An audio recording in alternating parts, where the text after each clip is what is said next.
ใจเสียงแห่งประเทศไทยจังหวัดเชียงใหม่กรมประชาสัมพันธ์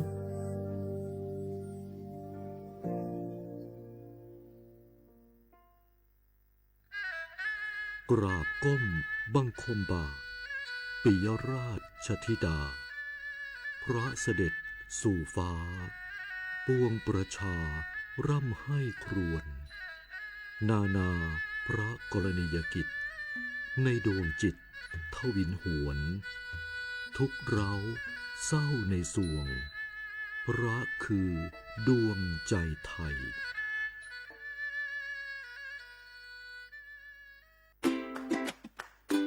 เท่าเทียมยุติธรรมเสมอภาค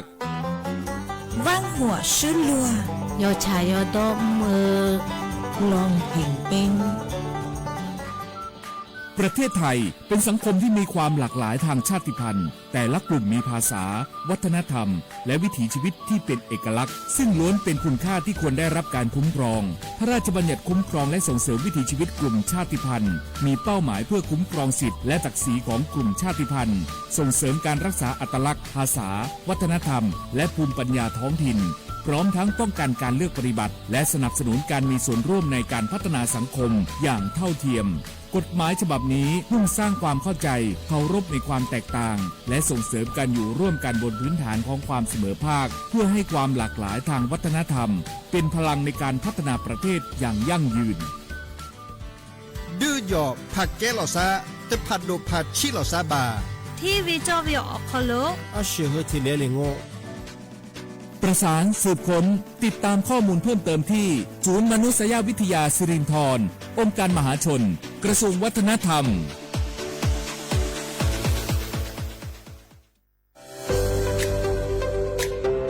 พระราชบัญญัติคุ้มครองและส่งเสริมวิถีชีวิตกลุ่มชาติพันธุ์เป็นกฎหมายที่จัดทำขึ้นเพื่อสร้างหลักประกันให้กลุ่มชาติพันธุ์ในประเทศไทยได้รับการคุ้มครองสิทธิเสรีภาพและศักดิ์ศรีความเป็นมนุษย์อย่างเท่าเทียมกับประชาชนทุกคน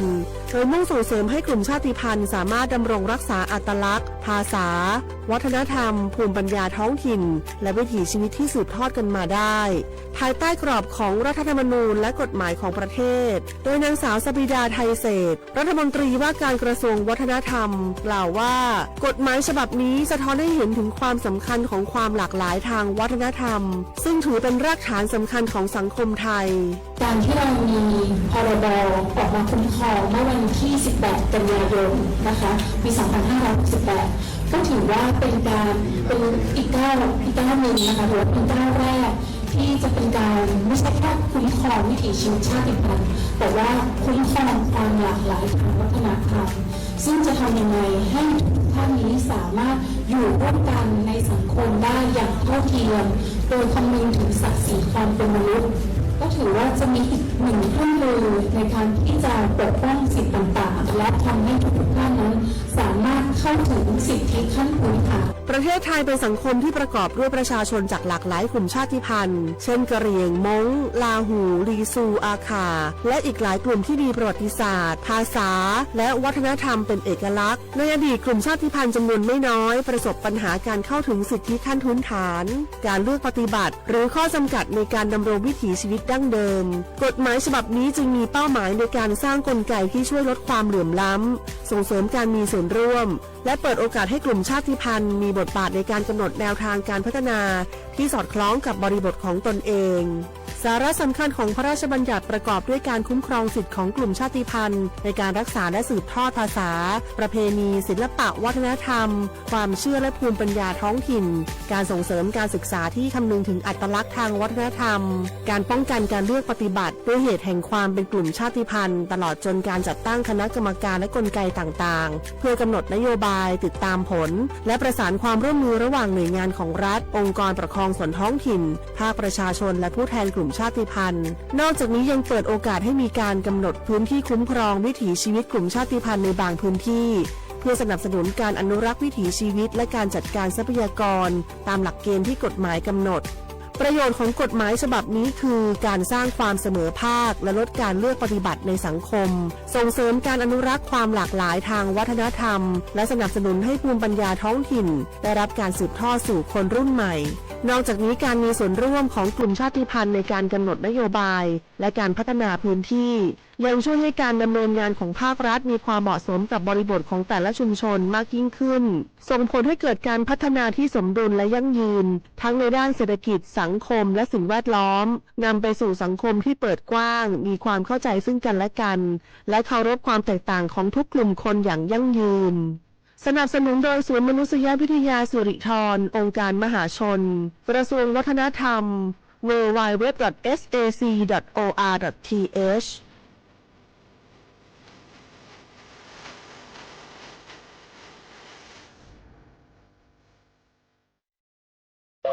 เมื่อโชคชะตากำหนดให้หญิงผู้บริสุทธิ์กำเนิดขึ้นจากปฐมบทแห่งความรักอันยิ่งใหญ่การพลัดพรากการต่อสู้และบทพิสูจน์ความจริงร่วมสัมผัสเรื่องราวแห่งความรักความเสียสละและการแสดงอันวิจิตรงดงามของมหากาพย์รามเกียรติ์ในการแสดงโขนมูลนิธิส่งเสริมศิลปาชีพตอนสีดาในวันที่ 5 พฤศจิกายนถึง 10 ธันวาคมนี้ณศูนย์วัฒนธรรมแห่งประเทศไทยเปิดจองบัตรแล้ววันนี้ที่ไทยทิกเก็ตเมเจอร์ร่วมเป็นเจ้าภาพงานระดับโลกจัดขึ้นในประเทศไทยการประชุมสภาผู้ว่าการกองทุนการเงินระหว่างประเทศและกลุ่มธนาคารโลก 12-18 ตุลาคมณศูนย์การประชุมแห่งชาติสิริกิติ์ด้วยแนวคิดโลกทัศน์ใหม่ของไทยเพิ่มศักยภาพคนสร้างภูมิคุ้มกันในโลกที่ท้าทายมาร่วมเป็นส่วนหนึ่งของการประชุมครั้งประวัติศาสตร์เพื่อปรับตัวสู่อนาคตร่วมกันอย่างมั่นคงบาสนาเกตาชากันเลนี้สองปสชมาเจอตาชาเหียปุยเสบาชาเพื่อบัตรเลยมากว่าซาเลอตัวสีสระแล้วเพื่อบัตรตาชากันเลและอันนาสเปเตอแต่สกอดอสีสระดอกคือเธอตายาบลาเกตาชามโยตุมโยเกตุมโยเกเมแวเสคือกันเลและกิจาดาแวเสคือกันเลและอัตโนมัติปอสวีและเครือไตเทียมไม่ได้เมบาปลูกไทยตายกว่าแล้วก็คือเธอจะมีเกในล้อซีกว่าอาทอเลอร์สายด่วนสปสช1330สปสชเขต1เวกีแม่053285355สายด่วนกมทู1600และสายด่วนสุขภาพจิต1323เลิกว่าก็กระเดียก่อนนี่ล้อดอปูแวปากญอโพนเมบาสะสู้อ่อนมืออ่อนเลวิทยุกลือหลอก็จะแตะเวกีแม่ตอนยาอีบอบบาเนบาคักเล่นตัดพี่ตามมาตัดพี่ออมมาออจดแต่กว่าก็ได้และสนใจโฆษณาเนื้ออดจัดสิกว่าสวทเชียงใหม่เบอร์โทรศัพท์053-276-068เมตเมบะ092-246-8579เซทอมโบลอ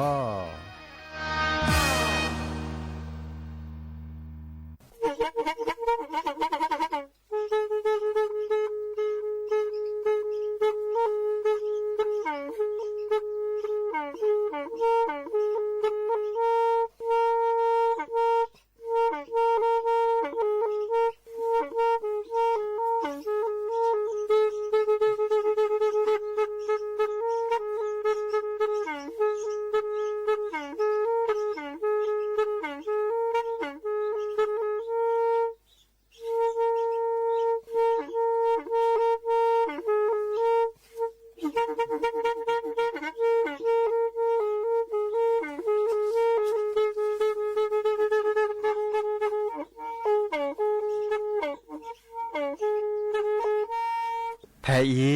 วิทยุกลือหลอกก็จะแตะเวกีแม่ตะกะโทนลิกจานยี่ชื่อคือกิโลเฮิรตซ์ตาเชอกระตอบเปอปากระหลือปากระยอกหลอกตืออีสู้อเมญาเปก็เห็นเหล่านั้นและตาสูมือซ้ำมือตากระเจาะตาแลกเก็บดูแก็บโผล่และติเลื่อนนกออัตโตโคเนและกนาหลอเจอบาค่าคือตาสูมือซ้ำมือสก้อเนาะ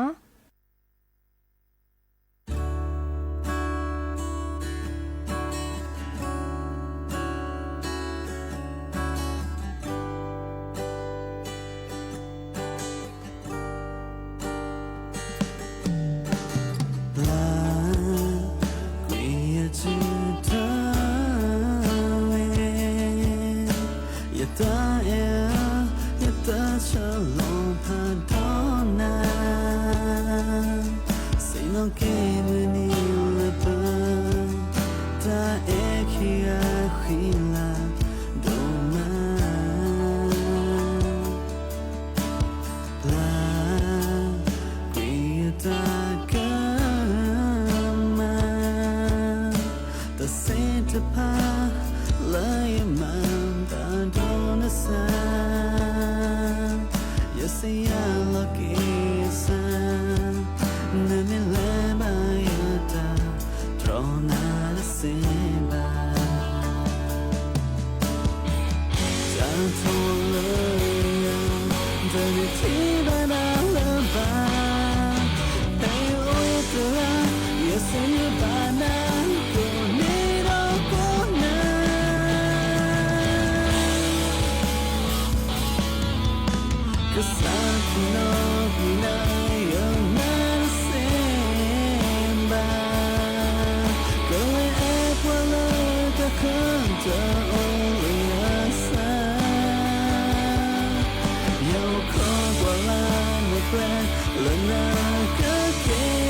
โอ้มือโชเปอร์ดอปือแหวมือกาพาตีพือพีก็กันเนาะบัตโตกอลอซาเดียพอโมลาวารัญญาฝ่ายไพโรธแพเลอวิทยุลือหลอกระจแต่วีกิแม่สวทเชียงใหม่สำนักงานประชาสัมพันธ์ที่3กรมประชาสัมพันธ์เนาะโอแกสกอลอซาตาเชอเกิดต่อควีนาริและตุเลอร์อนาริติชีเนาะคือนาดอปรากว่าดอปราเซแพเลอวิทยุคลื่น AM ตะกะโทลุกยานุยคือกิโลเฮิรตซ์วิทยุเลอร์พบาโค FM 104.25 เมกะเฮิรตซ์ออนไลน์เนาะแฟนเพจ Facebook สอทเชียงใหม่ AM 1476 KHZ โอแกสกอลอซาดีโทรศัพท์ตัวโดตัวจบกาเซเจเนาะเบอร์โทรศัพท์ตัวเบอร์ล้อ053-276-007วายาเซอร์คีนุยคือวาวานุยเนาะตาเชอเกิดต่อเตอนาเรตปูอีเนาะตนิยาอีตากระจอเลิกกะแฮตแตคือดอปแวมือกับปฏิพุพีเนอาดิเกก็มีเวลาบักกะเดอฮอกโคลอตสรุทีโดกว่าตาเนาะเดอเปียปุกิบแต่ทีโดเลเวน่าเนาะค่ะอีเนมาชะกอตนิเนเลเวเมลซอตก็เวดาราดาเจบักกะเดอฮอกโคลอตสดอลเลทีโดลอเตตนิยาอีเลยาเจฮีจะขอเลมูยูปูเนาะก็เลประกอบมีเลแมสรัฐาบ้านพมลอเดเลตะคิซุมคอลีเนาะลุยนาริมุคอนี่บาเลฮีเลแมสรัฐาเดชเคก็ตาก็แต่ว่าดาที่โดลอเลมุคอลีใครอีนี่1ลอเลเดลลอลีมุจาอีคันนี่บักกว่าตะกระจอกเกวยๆเนาะแก้กว่าบักกะเดลที่โดชิแกเนาะเสร็จเกินเริ่มฮอกโคแล้วจะซื้อมันตาเนาะมาชะคอตนี้นี่ปาเชอก็เนาะที่ซอเลิกกรมป้องกันบรรเทาสาธารณภัยอาแกตามมาหล่อเลิกกรอกับปลปดตาบัดที่บัดโดตเนาะแล้วอาเชอก็เลิกเซลบอร์ดแคทเนาะเซลบอร์ดแคทคันเนี่ยก็เป็นเยอะเลิกอาเชอก็ตากระจอตาบ่อบะตาแต้ปลปดที่ซอตาหลอดตาแกล้ตอนนี้ก็มาใส่จะหล่อเนาะมาชะคอในเชอเวดาและเลิกวิเมลซอที่ซอเลิกห้วยปูลิงเนาะดอเลิกอำเภอมุลาปูแต่เวดาเลกาโอบูทินิที่โอบูลอซาเดอตะลุกอทีมตอนนี้บาปลอบดอลอซาราชิแกดิซอเลอร์มุโคจูอานีเนาะวิก็ดอบาตบาเนี่ยทีกระโดดหรอเนาะทีกระโดดรอฮอกโกลาตะซื้อเนาะชอทอตาเคอตาขอลาทอดอทอมาตอตื่มต่อการและผ่านเลออปูเพลคีทีปูเพลคีเลอฮอกโกลาตะซื้อเนาะอีกคันเนี่ยเตวดามาชะกอวีมาชะกอนี่ฮอกโกลาตะซื้อดอตะบลือตอยาเจเนาะดิซอเลอศพเมยเนาะอำเภอศพเมยเลิวีแมโฮซอเนาะเลิทีก็เลิบ้านก็คอนพึ่งเนาะคอนพึ่งตำบลแม่ขัดตัวนี่ฮอกโกลาตะซื้อบาดเลิบาดเดอปหล่อบาดเดอ5กอตะเพลวีปบาดที่บาดโดเซอร์กาแกแย่กาปะพอกควานเนเซอร์กาปะพอมือเนี่ยขีกากุ้ญหยาเลิตบาดที่บาดโดและตุเริ่มซาสมุลผีซีโจบาเนาะปะแลเชื้อเลิตาชะหีลิเนาะมาจากกอตนี่วีเลตาตนิญาอีดอเนาะทีเลมือยุกโลมือยุกโลโยจแต่ก็ดาเลแม่น้ำยวมเนาะอะโดลอเนาะตะลือต่อเริ่มทีนี้ที่นี้เราชอเลตนิญาอีปะเชอคอตากระจอแต่เวดาที่กระโดดทอหรือเนาะดิซอปมากว่าเวดาเริ่ม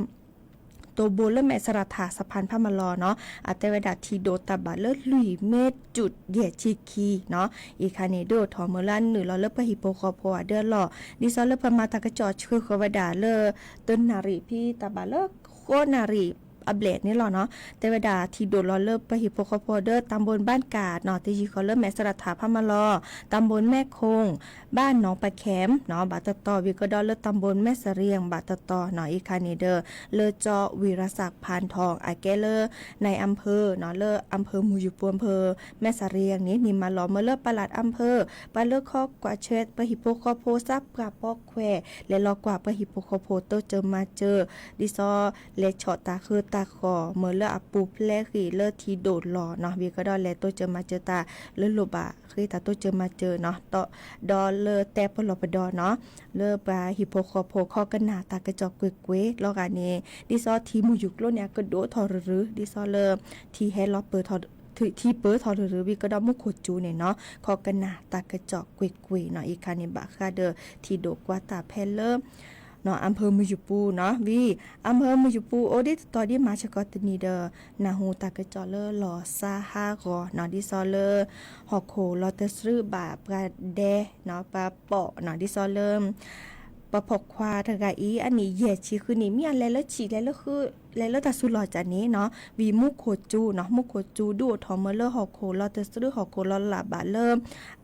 ฉีแดอัปปอมตาเนี่ยเนาะตาตะต้อยนี้โอทอเวดาแพเลอร์บ้านแม่สวรรค์น้อยตำบลแม่หออำเภอแม่เสรียงเวแม่โฮซอเนาะดูทอมเมเลอร์ปะพกควานี่เหยียดชีคือไกจิตุปูว่าเนาะฮอกโคลอลาบาอเนาะอเดวิก็จะดอกระจาตื้อลาซาสมุลอพีซิโจเลออัทปะเลอตะพมุกกันในจีปูเนาะวีเลเตบาเกปาเลอฮีปูเนาะมือเลแฮโตเจอมาเจอเกเนาะอีกานี่เดิมแกตากระจอเลอลอซาฮากอเลอโอทอเลอมหาชคอดอตนีเนาะตบลือตอนยะเลออำเภอมือยูปูเนาะฮอโคลอตซื้อที่ดกกว่าตาเนาะดิจลอเดอบาคอเปลอปดอดีบาคาเดอตาเลตาเกเนาะอวีก็ดอตะค่ะบาคาเดอเลอฮอโคลอตซื้อเลอแกลมือแกลโบโอเลอร์ไม่ฮอกคีแกเฮลอเลอร์มูจูปูเนาะอีคานี่ตะตอเขาละก็ด่าวัดแม่ลายแต่ตอนนี้ฮอกโกเราจะซื้อเลอหมูเนาะมาจากไคอีนี้ปากว่าช่วยตาบาคาเดอหมูอุปชาบาคาเดอแกลมือแกลโบอเลแกลเกเวดาเนาะดิซอเลอร์อบตความตอนนี้แลมาคือฮอกโคมาคือเซตุลานอกแกลเดือดทอมเลอร์มือขอสวทแม่เสรียงเนาะชื่อคอตากระจอเตเวดาแกลมือแกลโบถนนเนาะ108เนาะแม่เสรียงเชียงใหม่เนาะเดตอคอเลอร์เตวดาเกลเลนหรือเลวัดแม่ลายเนาะว่าแม่ลายตำบลป่าโปกอำเภอสมเมยเมื่อจากตะคานีออทอมเลอร์มาต่อตึมต่อกะและตาเกตาเซลิเนาะเอคานิเดอร์เฮเตบะเนาะเลกาเลอฮัทอฮัลลอตาเชกตอคาอีเนาะปลอปดอลอซาเนาะบากาเดอตาเลตาเกเนาะโอเวดาเปรอีเนาะปลอปดอลอซาเนาะเลกาเลเนาะบา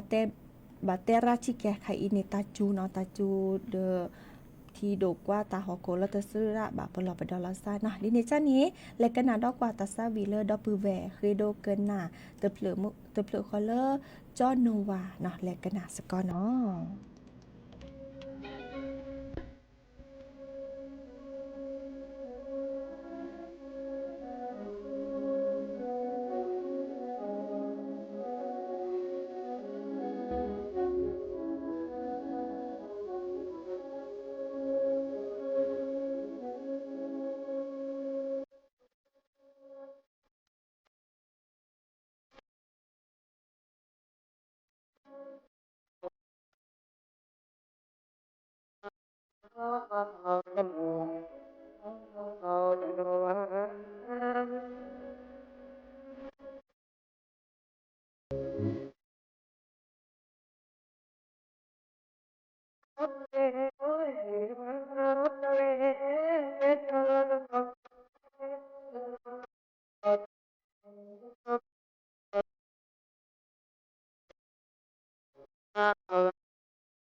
Hãy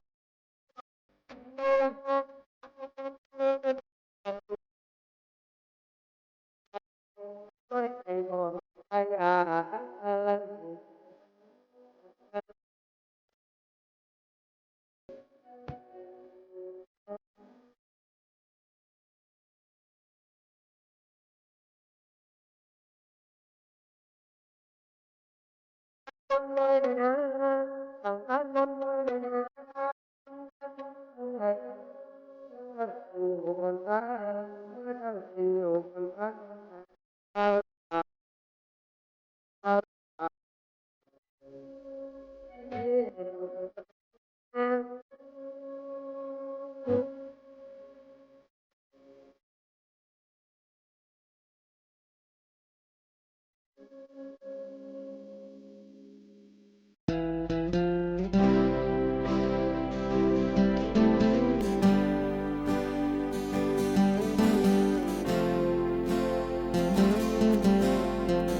kênh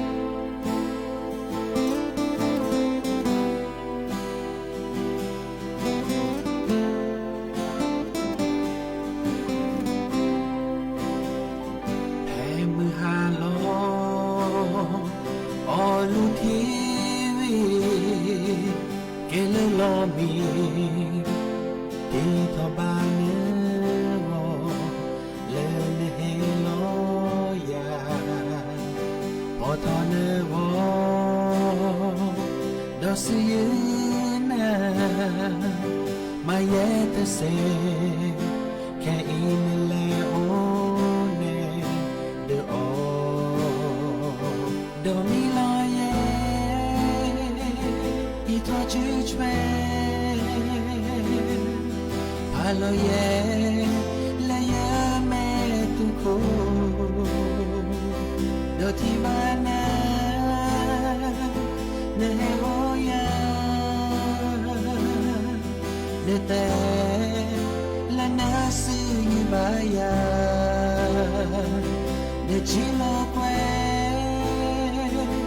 để không bỏ lỡ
ke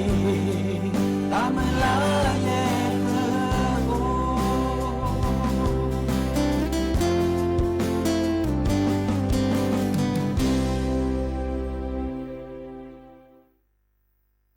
เนาะตาซาวีเกิดเตอเวดาลีเนาะเมื่อขอพัตติโอเริ่มไม่ให้ขี้ดอเริ่มพัตติโอเริ่มแม่ว่าต่อไปนี้พัตติกินเนเดอร์จะพัตติมาดิเชปาเนาะโทรศัพท์แห่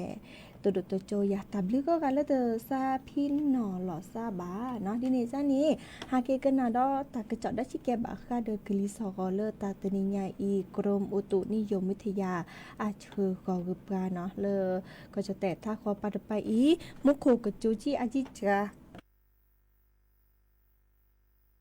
เนาะมุโกกจูชิอาชิจือบาพลอบดอลลาซาดิฉลอดิซอเลอาเตเวดามาฮาเนาะมุโกกจูตุเลมนีมือซอคิจิเตอร์เนาะดิเนจ้านี้อีคันเนียมากกว่าเวดาจ้าทอเลคือนาริกอกอตาตุนิญาอีและตุเลคือนาริเลกอกอเนาะแต่เวดาก็จะแต่ถ้าเขาปัดปาภาคเหนือมุโกจูเวดาคัวชิเปอร์เซ็นต์กจูโดบาตตอตาตะกิตวอลเลเว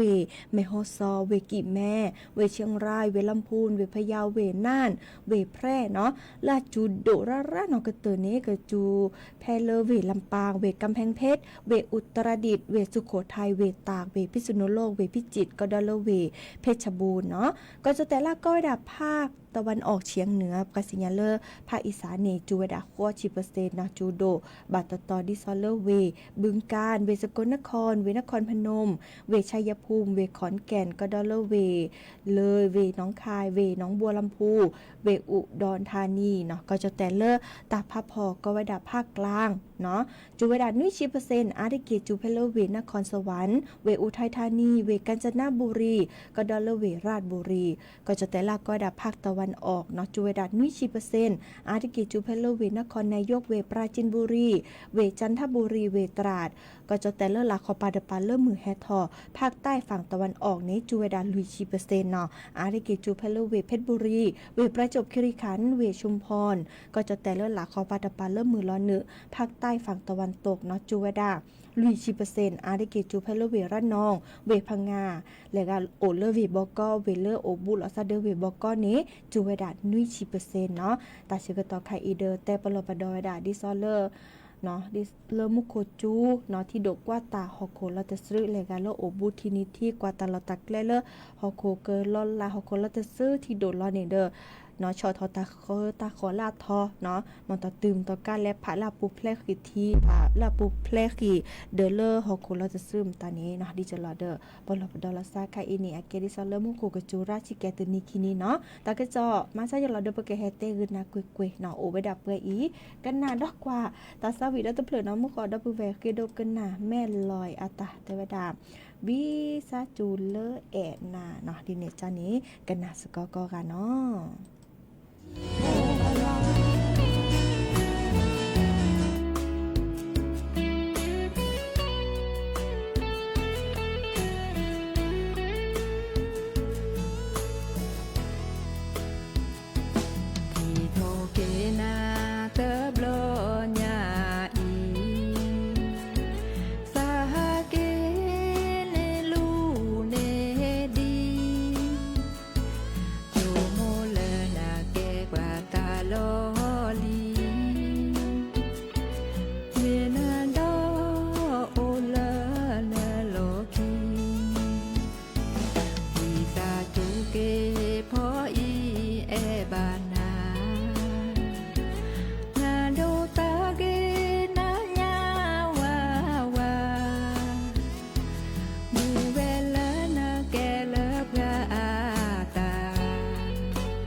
เนาะตาซาวีแม่ลอยตะเพลอีวิซาจูเลอแอนนามือขอลอกาจะพัติโอเลอแม่คีเคยดูกันนาเวดาเนาะออทอลี่เนาะพัติเมตเมแลเมตเมวิซาจูสิคิเจฮะคืนนั้นแล้วสอดตะเพลเนาะดิเนจ้านี่ตาเชื่อกตอโคปะคิดหรือจิบโคดับปือแวมือพัติปือพีกันนาดอบกาเลอวิทยุกว่าดอบกาเลอออนไลน์เนาะมือขอโลกาจอกิติชัยหันษาณโคนค่ะอาเตเวดาเลออำเภอแม่ระน้อยนี่ที่โดดตะปอราตวะมื้อจ่าเลอซัดเดอร์นิดฮอโคลอลาฮอโคลอตะซึเลอแกลมือแกลโบชิโกชิแกเนาะวีบาตตอนี่มอตอกาพัดโดเดอ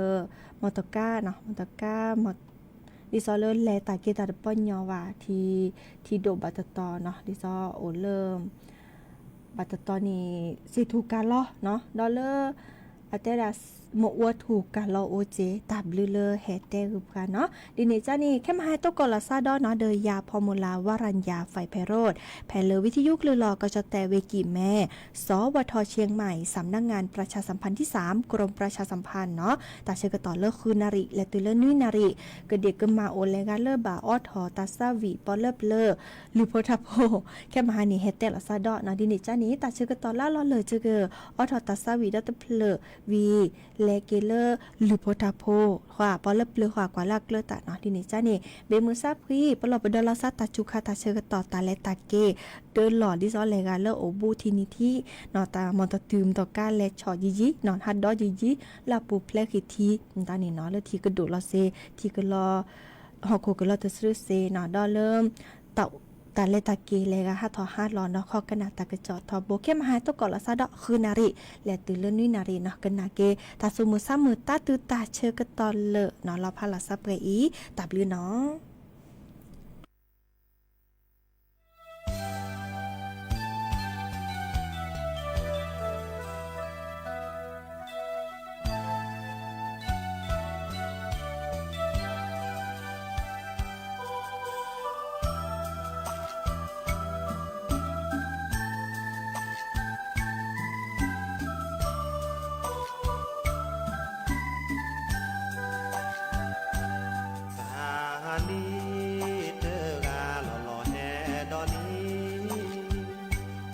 ตานีดอเตอแฮพอเบกีเนนอกาอี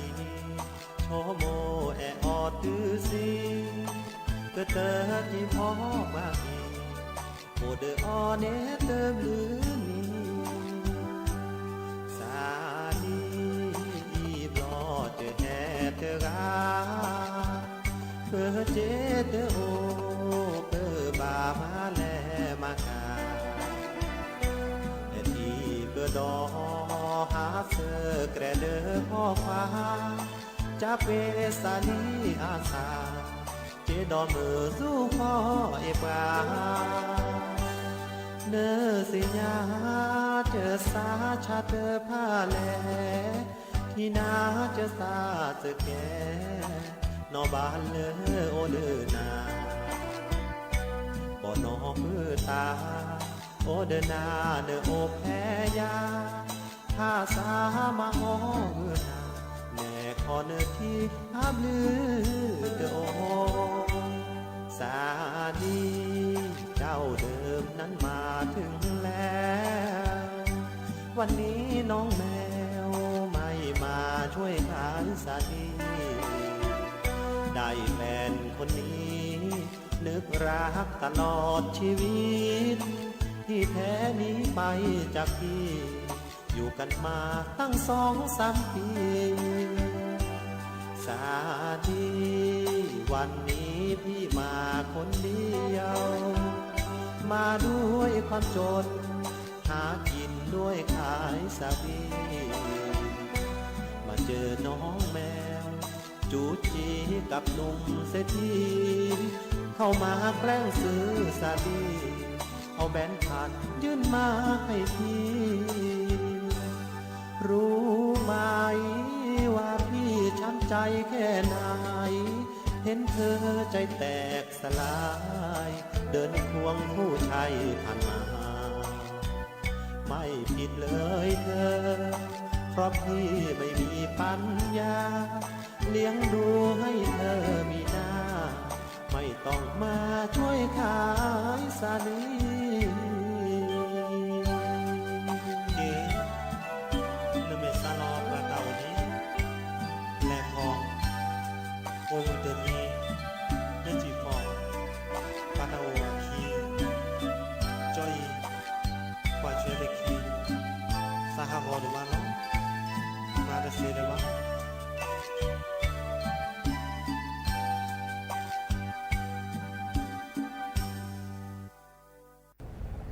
แล้วพาจิเจนลาดลูกโค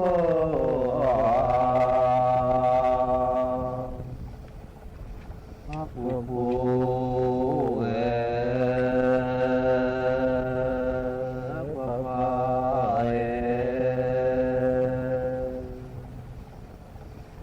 อเสระมาเมกัว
ขอ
Pergi